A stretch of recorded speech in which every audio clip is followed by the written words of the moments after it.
je vous annonce que vous êtes, à partir d'aujourd'hui, des last aiders. Vous connaissez sûrement les soins de premier secours, mais est-ce que vous connaissez les soins de dernier secours? La Société française d'accompagnement et de soins palliatifs a créé une formation d'une journée pour apprendre tout ce qu'on ignore sur l'accompagnement d'une personne dans ses derniers moments de vie. Il y a déjà 1500 personnes qui ont été formées, je vous emmène à une journée de formation ici à Auxerre. C'est normal qu'elle soit fatiguée, elle va mourir. Bah, pas forcément. Qu'est-ce qui fait qu'elle est fatiguée? Je vous ai parlé du problème de sommeil, de l'angoisse, de l'épuisement, enfin tout ça. Donc cette fatigue, il faut l'évaluer, il faut l'estimer. Parmi la quinzaine de participants du jour, il y a Philippe.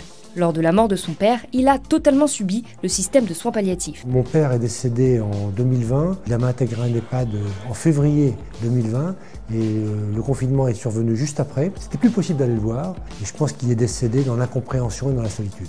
Ma maman, qui a 91 ans, va sûrement partir en EHPAD. J'aimerais pas que ma maman revive ça. Voilà. Ici, beaucoup espèrent se réapproprier la fin de vie d'un de ses proches. Première étape, collaborer avec le personnel médical. C'est passer son temps à réévaluer la douleur. Et c'est là encore où vous, les aidants, vous êtes très importants.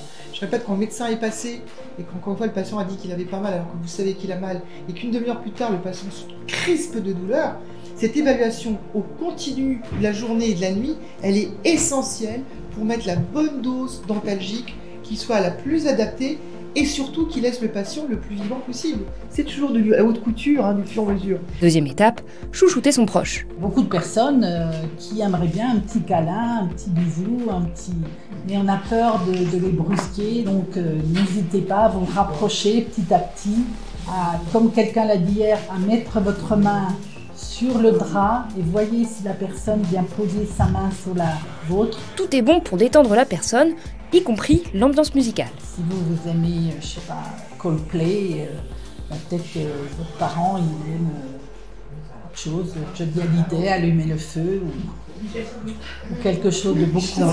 Michel Sardou, voilà. Quelque chose. J'ai rien contre. J'ai rien pour non plus.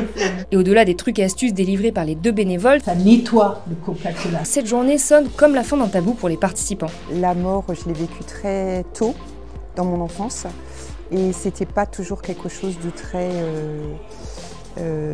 loin d'être positif en fait. Voilà, avec des non-adieux, beaucoup de drames de génération en génération. J'ai été interpellée par les 4-5 questions qu'on a eues, où on a été invité à échanger en petits groupes de 3 alors qu'on ne se connaissait pas forcément, pour parler de la mort justement.